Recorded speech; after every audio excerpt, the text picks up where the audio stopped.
আজকে আমার বান্ধবীর বিয়ের জন্য একটা ছেলের সাথে দেখা করতে যাবে রাইসা। তো আন্টি আমাকে বলতেছে যে তুই একটু যা, রাইসার সাথে আমি অদ্রি যা, রাইসার সাথে তুই একটু যা, তাহলে ও একটু সাহস পাবে। একা একা যাবে ছেলেটার সাথে দেখা করতে। তো যার সাথে বিয়ে ঠিক হয়েছে জিহাদ ওনার নাম। তো উনি নাকি ওকে বাসায় দেখতে আসতে চাচ্ছে না, তাই উনি ওকে যেতে বলছে একটা রেস্টুরেন্টে। তো ওইখানে আমি আর ও গেলাম। যাওয়ার পরে দেখতে পাইলাম জিহাদ ভাইয়ের সাথে ওনার একটা খালাতো ভাই আসছে, ওনার নাম জিসান। আচ্ছা, তো ওইখানে মোটামুটি আমার বান্ধবীর যেটা, সে একটা ছেলের সাথে গত 2 বছর যাবৎ রিলেশনশিপে আছে। এখন ছেলেটা ওকে বিয়ে করবে, কিন্তু থাকে না কোনো কিছু যে একটু গোছানো হলে তারপরে বিয়ে করবে, একটু সময় প্রয়োজন। 1-1.5 বছরের মধ্যে সে সব কিছু ঠিকঠাক করে ওকে বিয়ে করবে। বাট ওর ফ্যামিলি ওকে এখন বিয়ে দেওয়ার জন্য পাগল হয়ে গেছে। আর অপরদিকে যে জিহাদ ভাই আসছে, উনি দুবাইতে ব্যবসা করেন। খুব মোটামুটি ভালো ফ্যামিলি দেখে ওনার সাথে বিয়ে দিতে চাইছে। উনি 6 ফিট হাইট, দেখতে এত সুন্দর, তারপরে আবার দুবাইতে ব্যবসা করেন, যার কারণে ওর বাবা মা রাজি হয়েছে। যাই হোক, তো দেখতে আসার পরে তখন বেশ কিছুক্ষণ তো ওখানে যে ওনার খালাতো ভাইকে নিয়ে আসছে, ওই লোকটার কথাবার্তা না আমার একদম পছন্দ হয়নি। কেমন বাঁকা বাঁকা কথা বলে, মানে খুব আমার সাথে 2-1 বার প্রায় কথা কাটাকাটি হয়ে গেছে ওই লোকটার সাথে। ওই 5-7 মিনিটের একটা যেই মিটিং ছিল তার মধ্যেই। আমি এমনিতেও একটু কত কিছু নিতে পারি না, কেউ আমাকে একটু কিছু বললে আমার একদম গা জ্বলে যায়। যাই হোক, তো ওইখানে তখন জিহাদ ভাই খাবার টাবার অর্ডার করলো। তারপরে বললো যে দেখো, আমি গত 4 বছর যাবত একটা মেয়ের সাথে রিলেশনশিপে আছি।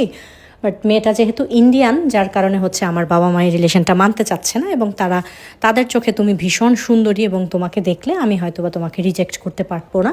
এই জন্য আমার মা আমাকে খুব জোর করে এখানে পাঠাইছে, কিন্তু আমি ওই মেয়েটাকেই ভালোবাসি, আর আমি ওই মেয়েটাকেই বিয়ে করতে চাই, এরকম আমার বান্ধবীকে বললো।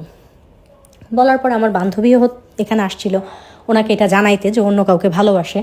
তো এখানে একটু সোনায় সোহাগা হয়ে গেল ব্যাপারটা, যার কোনো পেরেশানি থাকবে না। তখন ও বললো, হ্যাঁ আমারও এরকম একটা রিলেশন আছে, তো আমিও 1-1.5 বছর সময় লাগবে বিয়েটার জন্য, এই জন্য এখানে আসছিলাম আপনাকে এটা বলতে। তো দুইজনই এটাতে বেশ খুশি হয়ে গেল, আমিও খুশি যে থাক, তাহলে ওর ভালোবাসাটা পূর্ণতা পাবে। তো ওইখান থেকে গিয়ে কথাবার্তা বলে তখন জিহাদ ভাই বললো চলো তোমাদেরকে নামাই দিয়ে যাই। কারণ সে গাড়ি নিয়ে আসছে, আমরা তো রিক্সায় করে গিয়েছিলাম। সে রাইসাদের বাড়ির নিচে আমাদেরকে নামায় দিয়ে, রাইসাদের বাড়ির 2টা বাড়ির সামনেই আমাদের বাসা। তো আমরা ধানমন্ডিতে থাকি, ওখানে নামায় দিয়ে সে চলে গেল তার গন্তব্যে। যাওয়ার পরে সে বাসায় গিয়ে জানাই দিল যে রাইসাকে তার পছন্দ হয়নি। তো রাইসাও এদিক দিয়ে খুশি, সব কিছু আমাদের স্বাভাবিক চলতেছে। তো এই ঘটনার প্রায় 10-15 দিন পর থেকে একটা জিনিস লক্ষ্য করলাম। ওই জিহাদ ভাইয়ের সাথে যে ছেলেটা আসছিল, ওনার খালাতো ভাই জিসান, ওকে আমি আমাদের এরিয়াতে প্রায়ই দেখি। মানে বারান্দায় দাঁড়াইলে সন্ধ্যের পর, মানে আমাদের বাড়ি বরাবর বা একটু দূরে ওই লোকটাকে দেখা যায়। ওই লোকটার কথাবার্তা আমার তখন মোটেও পছন্দ হয় না, একদম গা জ্বলে গেছে। তো দেখি আমাকে কখনো কিছু বলে না। তো বেশ কিছুদিন পরে আমার যে বান্ধবী, ওর কাছে ফোন আসছে জিহাদ ভাইয়ের, যার সাথে ওর বিয়ে ঠিক করার কথা ছিল। জিহাদ ভাই ফোন করে বলতেছে যে এমন এমন, জিসান তো তোমার বান্ধবী অদ্রিজাকে পছন্দ করছে, এখন তুমি ওদের একটু সেটিং করায় দাও, এরকম। তো যে জিসান, সে বাংলাদেশে ব্যবসা করে, বাবা মায়ের একমাত্র ছেলে, একটাই ছেলে, সে তার বাবা মার আর কোনো ভাই বোনও নেই তার। তো খুব আদরের, টাকা পয়সা আছে, বাড়ি টাড়ি সব কিছু আছে, মানে পারফেক্ট তাকে বিয়ের জন্য। তো আমি আবার কারোর সাথে প্রেম তেমনভাবে করি না, তো আমার তত পেরেশানি নেই। তো আমার বান্ধবী আমাকে ফোন দিয়ে বলতেছে এমন এমন, জিহাদ ভাই ফোন করছিল। তো ওই লোকের নাম যে জিহাদ, আমি সেটাও ভুলে গেছি। আমি কই আবার জিহাদ ভাই? তো বললো যে রেস্টুরেন্টে গেলাম, ওই ছেলেটা ফোন দিছিল, দিয়ে এমন এমন বলতেছে যে ওনার সাথে যে ভাই ছিল, উনি নাকি তোকে পছন্দ করে। এখন তোর মতামত জানতে চায়, তোর ওনাকে কেমন লাগছে, তুই তো সামনাসামনি দেখছিস। তখন আমি বলি কি, সামনাসামনি তো প্রতিদিনই দেখি, এই লোক তো একটু আগেও দেখলাম আমার বাড়ির নিচে। তখন ও বলে, হ্যাঁ মনে হয় তোকে দেখার জন্য যায়, তোকে পছন্দ করছে, যদি সে তোকে প্রপোজ করে তুই কোনো সিন ক্রিয়েট করিস না, চেষ্টা করে দেখ, হইতেও পারে ভালো একটা সম্পর্ক। তো ওনার ফ্যামিলির সম্বন্ধে সব কিছু জানাইলো যে ঠিক আছে, রিলেশন হয়ে গেলে তারপরে মানে যদি আমার ওনাকে পছন্দ হয় বিয়ের প্রস্তাব পাঠাবে বাড়িতে। বাট আমি বিয়ে করতে মোটেও চাচ্ছিলাম না, আমার চিন্তা ভাবনা ছিল আমি বিয়ে করব, দেশের বাহিরে যাব। তো এরকম চিন্তা ভাবনা আমার থাকাতে আমি বললাম বিয়ে তো আমি জীবনেও করবো না, আমি ওনাকে পছন্দ হইলেও আমি বাসায় জানাবো না, কারণ আমার বাবা মা এরকম পারফেক্ট ছেলে পেলে ডেফিনেটলি বিয়ে দিয়ে দেবে, কিন্তু আমি তো বিয়ে করতে চাই না। তখন আমার বান্ধবী আমাকে বললো, তুই ওনার সাথে একটু মিট কর, কথাবার্তা বল, তখন দেখবি হয়তো বা যদি ভালো লাগলো বলবি যে ঠিক আছে আমরা একটা রিলেশন কন্টিনিউ করি, পরবর্তীতে বিয়ে পর্যন্ত যাব, সময় নেবি পড়াশোনার জন্য। তো আমারও মনে হলো ঠিক আছে, এতখানি বড় হয়ে গেছে, সেই স্কুলে একটা প্রেম করছিলাম, এরপরে এখনও প্রেম তো করি না, একটু দেখি। তাই আমি বললাম আচ্ছা, আমাকে কথা বলতে বলিস। তো পরদিনই দেখলাম সেই লোক হচ্ছে তার গাড়ি নিয়ে দাঁড়ায় আছে আমাদের বাড়ির নিচে। আমি বের হইলাম, সে গেট খুলে বের হয়ে চলো গেলাম একটা রেস্টুরেন্টে বসলাম, ওখানে গিয়ে সে আমাকে প্রপোজ করলো। তা আমি ভাবলাম যে আচ্ছা ঠিক আছে, পছন্দ, আমি তো আপনাকে ভালোবাসি বুঝি না, সে আমাকে ডিরেক্ট এভাবেই প্রপোজ করছে, সে আমাকে ভালোবাসে। তো আমি বললাম আপনাকে দেখে যদি সত্যি কথা অনেস্টলি বলতে চাই, আপনাকে আমার পছন্দ হয় নাই, ওই দিন আপনার ব্যবহার আমার মোটেও ভালো লাগে নাই। তো এক দেখায় তো আর মানুষকে বিবেচনা করা যায় না, বাকিটা আপনি দেখতে শুনতে ঠিক আছেন, সব কিছু আমরা কন্টিনিউ করি। যদি আমার মনে হয় যে আমিও আপনাকে ভালোবাসি তাহলে আমি বিয়েটা করে নেব, আর না হলে দেখি কত দূর যায়। সে বললো ঠিক আছে, তাহলে তুমি আমার সাথে সময় কাটাও, কথা বলো, যদি মনে হয় তোমার যে ঠিক আছে আমি সব কিছু পারফেক্ট, তাহলে জানাবো, আমি বাসায় বিয়ের প্রস্তাব পাঠাবো। তো সব কিছু ঠিকঠাক চলতেছে। এর মাঝে তার সাথে আমি মোটামুটি একটা রিলেশনে গেলাম। মাঝে মাঝে টুকটাক দেখা হয়, কারণ সেও ব্যবসা করতো, ব্যস্তই থাকতো বেশিরভাগ সময়। যখন একটু সময় পেতো বিকেলে বের হইলে বলতো একটু বাইরে আসো।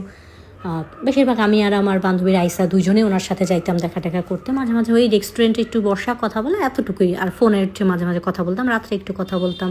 মানে সব ধরনের, যেহেতু আমরা দুইজনেই প্রাপ্তবয়স্ক ছিলাম এবং আমার ততটুকু জ্ঞান বুদ্ধি ছিল যে যাতা বলা যাবে না, করা যাবে না। তো সে হচ্ছে সব বিষয়ে তার ফ্যামিলি সম্বন্ধে জানাইতো, আমিও জানাইতাম আমার পছন্দ না পছন্দ, এই ধরনের কথা বলতে বলতে আমাদের প্রায় 2 বছর হয়ে গেল রিলেশনের। ততদিন আমার বিবিএ কমপ্লিট করা হয়ে গেছে। তখন যে ওনাকে, তখন আমার মনে হলো যে এতদিন যাবৎ কথা বলতেছি, সে না আমাকে খুব ইম্পর্ট্যান্ট দিত, যেটা সবচেয়ে মূলত আমার ছিল, যে সে আমাকে, আমার মনে হয়তো খুব ভালোবাসে, আমার চেয়ে বেশি আমাকে বুঝে গেছে, আমার কি পছন্দ, কি করতে চাই, কি না করতে চাই, এইটা করো ওইটা করো, মানে খুব কেয়ার করতো। তো প্রত্যেকটা মেয়েই চায় কেয়ারের বিষয়টা। আর আমার পক্ষ থেকে ভালোবাসাটা যে কতটুকু ছিল এটা আমি সঠিকভাবে এখনও বলতে পারি না। যাই হোক, তো আমার ওইটা ভালো লাগতো। তো আমার মা সবসময় একটা কথা বলতো, আমার বাবা মা দুজন রিলেশন করে বিয়ে করছে। আমার মা সবসময় বলতো যে যে তোমার যাকে ভালো লাগে সেটা তোমার, কখনো সে তোমার জন্য সঠিক ব্যক্তি হতে পারে না। যে তোমার জন্য পাগল, যে তোমার পেছনে তার মূল্যবান সময় নষ্ট করতেছে, যে তোমাকে এত প্রায়োরিটি দিতেছে, এত ইম্পর্ট্যান্ট দিতেছে, সে তোমার কাছে যদি দেখতে খারাপও লাগে, তারপর সে তোমার জন্য বেস্ট জীবনসঙ্গী হবে। এটা আমার মায়ের ধারণা ছিল, বা মা আমাকে এটা সবসময় বলতো। তো এই ছেলেটা জিসান হচ্ছে আমাকে এত এত কেয়ার করতো দেখে আমি একটা সময় পছন্দ করে ফেললাম যে না ঠিক আছে, জীবনসঙ্গী হিসেবে ওকে আমি চুজ করতে পারি। তো বিয়ে করে ফেলবো, আমার তো আর কোনো চিন্তাভাবনা নাই। ঠিক আছে, বিয়ে করছে, এখন বিয়ের সাথে করবো। এর মাঝে ওর বাসা থেকে ওর মা হচ্ছে ওরই এক কাজিনের সাথে বিয়ে ঠিক করে ফেলছে। এরপরে যখন ওকে জানাইছে, ও হচ্ছে আমার ছবি দেখাইছে বাসায় যে আমি এরকম পছন্দ করি। তো যেহেতু ওই জিহাদ ভাই হচ্ছে ওর খালাতো ভাই, তো জিহাদ ভাইও বাসায় অনেক বোঝানোর চেষ্টা করছে যে না মেয়েটা ভালো, সব কিছু ঠিক আছে, ফ্যামিলি ভালো, আমিও আমার বাবা মায়ের একমাত্র মেয়ে। তো সব কিছু মিলেমিশে তারা হচ্ছে রাজি না, তার মা না, আমি কথা দিয়ে ফেলছি, তোমার ওকে বিয়ে করতে হবে। তো তখন হচ্ছে সে আমাকে একদিন ডাকলো যে আসো আমরা রেস্টুরেন্টে দেখা করি। তো গেলাম, যাওয়ার পরে ওইখানে সে বলতেছে যে আমার মায়ের, তোমার ছবি দেখে আমার মা তোমাকে পছন্দ করেনি।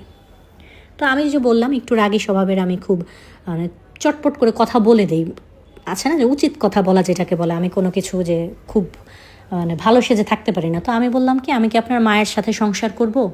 আপনার না আমাকে কত ভালো লাগছে, আপনি না এতদিন যাবত আমার পেছন পেছন ঘুরতেছেন, আমাকে এত পছন্দ করেন, তো আপনার মায়ের ভালো লাগে না, আমার চেহারা দিয়ে আপনার মায়ের কি আসে যায়? আপনার যদি ভালো লাগে তাহলে সেটাই তো তার ভালো লাগে, আমি তো সংসার করবো আপনার সাথে, মায়ের সাথে তো আর সংসার করবো না।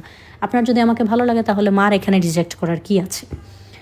তো আমি শুধু এতটুকুই বলছি। সে বললো আমি আমার বাবা মায়ের কথার বিরুদ্ধে যেতে পারবো না। তাহলে এখানে সে আমাকে বুঝাই দিছে যে সে হচ্ছে আমার সাথে রিলেশনটা কন্টিনিউ করতে পারবে না। তো আমি কোনো রাগটাগ করি নাই, ভালো মতো বের হয়ে চলে আসলাম। সেও চলে গেছে, আমিও চলে আসছি। তো এখান থেকে আমার একটু কষ্ট লাগছে যে 2 বছরের সম্পর্ক হুট করে এরকম বলে দিল মায়ের কথার বিরুদ্ধে যেতে পারবে না। তা আমি হচ্ছে 3 দিন পর্যন্ত তাকে কোনো ফোন করি না। 3 দিন পরে আবার আমার মনে হলো একটু মায়া তো জন্মে গেছে এতদিনে, তো আমি ভাবলাম যে আচ্ছা ঠিক আছে একটা ফোন করে দেখি।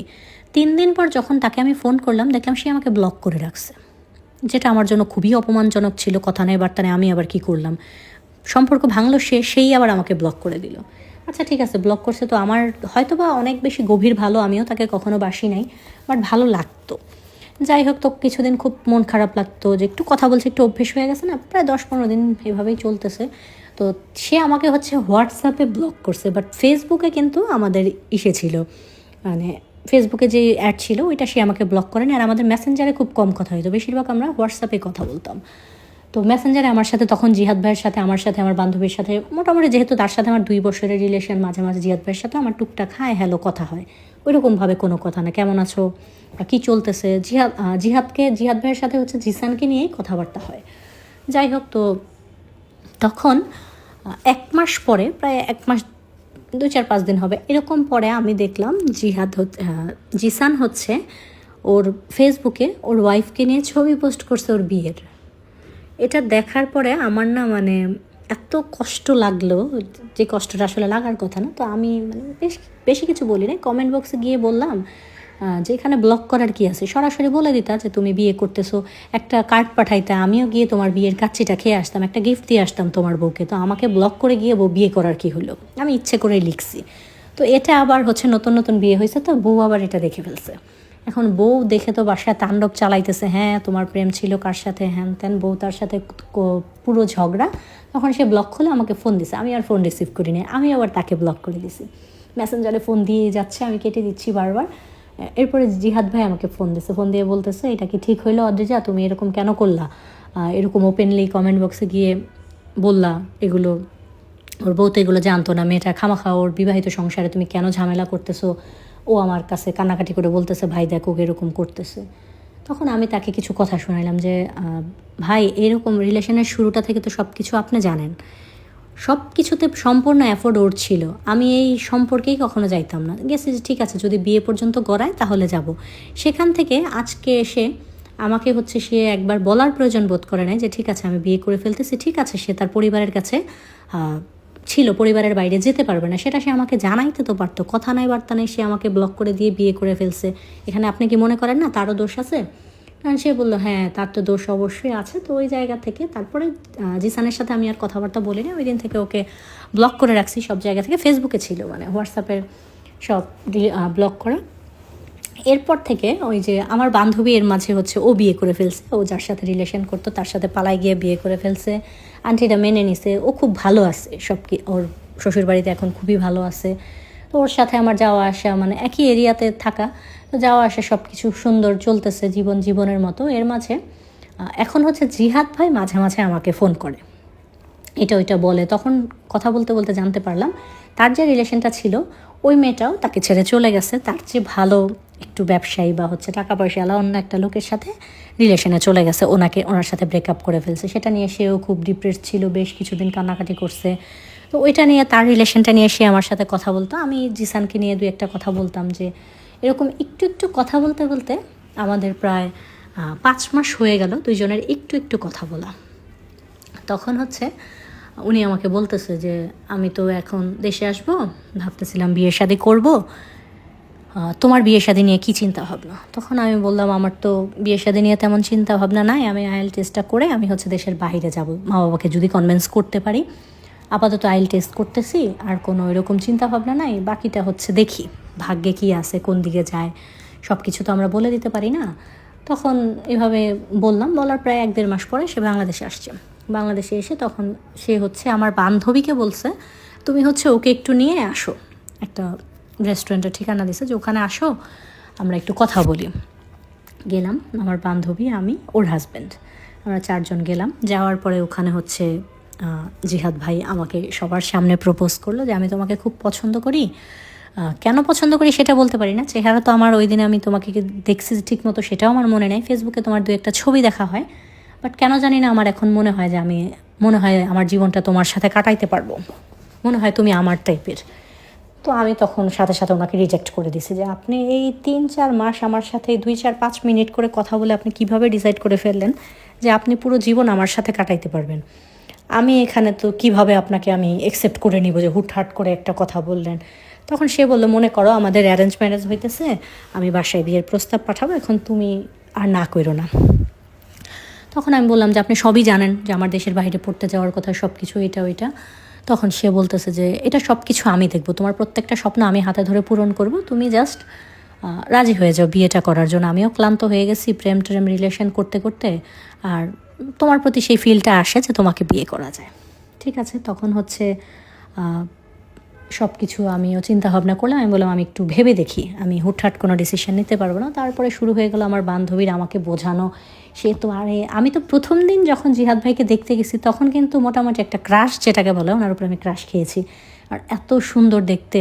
বাট যখন সে আমাকে প্রপোজ করতেছে আমার কাছে কেমন জানি ব্যাপারটা একটু ছ্যাঁচড়ামি লাগতেছে, কেমন লাগতেছে আমার বান্ধবীকে রিজেক্ট করছে, এখন আমাকে বিয়ে করবে। তো আমার বান্ধবী বুঝাইতেছে যে আমি তো ভালো আছি আমার সংসার, আর আমি তো ওনাকে পছন্দই করি নাই, তোর তো ওই সময়ই তাকে ভাল লাগছিল, তাহলে এখন তুই কেন না করতেছিস। তো আমি বলতেছি ওনার সাথে বিয়ে হইলে আমার জিসানের সাথে দেখা হবে, যেহেতু জিসানের খালাতো ভাই, একটা ফ্যামিলি ফাংশনে অবশ্যই দেখা হয়ে যাবে বা কোথাও না কোথাও দেখা তো হয়েই যাবে। আর আমি চাই না ওই হারামজাদার সাথে কখনো দেখা করতে, তো হচ্ছে আমি ওনাকে বিয়ে করতে পারবো না।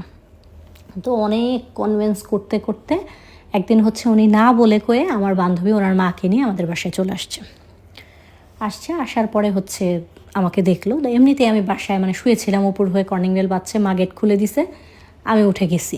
যাওয়ার পর দেখতেছি আমি বাসার 3 পিস পরনে ওইখানে বাইরে গিয়ে দেখলাম যে ওনারা আসছে। তখন উনি আমাকে ওভাবেই দেখে গেল, মার সাথে কথা টথা বললো, ওনার ছেলের সম্বন্ধে সব বললো, বলার পরে চলে গেল। মা বললো ওর বাবা আসুক আমি কথা বলি। তো আমাকে জিজ্ঞেস করলো, পরে আমি আবার ছবি দেখাইলাম, ডিটেলসে সব কিছু বললাম, আর বান্ধবীও ছবি দেখাই গেছে। তখন বলতেছে মা যে ঠিক আছে তাহলে আসতে বলো ছেলেকে, আমরা দেখি, আমরাও তো চাই তোমার বিয়ে হয়ে যাক। তা আমি বলি যে এই জন্যই তো আমি বলি নাই, আমি জানি যে তোমরা চাও আমার বিয়ে হয়ে যাক। যাই হোক, তারপরে সে আসলো। বাড়িতে আসার পরে আবার তারা কথাবার্তা বললো, আমার বাবা তার খোঁজ খবর নিল, সব কিছু দেখলো, তাদের কাছে মনে হলো না ছেলেটা পারফেক্ট। তারা 2 ভাই, তার হচ্ছে এক বোন, তার বোন দেশের বাহিরেই থাকে হাজব্যান্ডের সাথে, আর ছোটো ভাইটা পড়াশোনা করতেছে, আর সে দুবাইতে ব্যবসা করে, তার বাবা নাই। তো এটা ছিল তাদের ফ্যামিলি, যেটা আমার বাবা মারও খুব পছন্দ হয়। তারপরে আসে ওনারা, আসার পরে মানে আমাদের টুকটাক মানে আমার মামা খালা কাছের যারা আজ কি আমার চাচা ফুপু আর ওনারা এরকম কাছের এরকম 50-60 জন মানুষ বাসায় আয়োজন করে আমাদের হচ্ছে বিয়েটা হয়ে যায় ঘরোয়াভাবে, কোনো অনুষ্ঠান হয় না। বিয়ে হওয়ার পরে আমি IELTS করলাম, তারপরে আমি অস্ট্রেলিয়া গেলাম, একটা ভার্সিটিতে ভর্তি হয়ে অস্ট্রেলিয়াতে গেছি।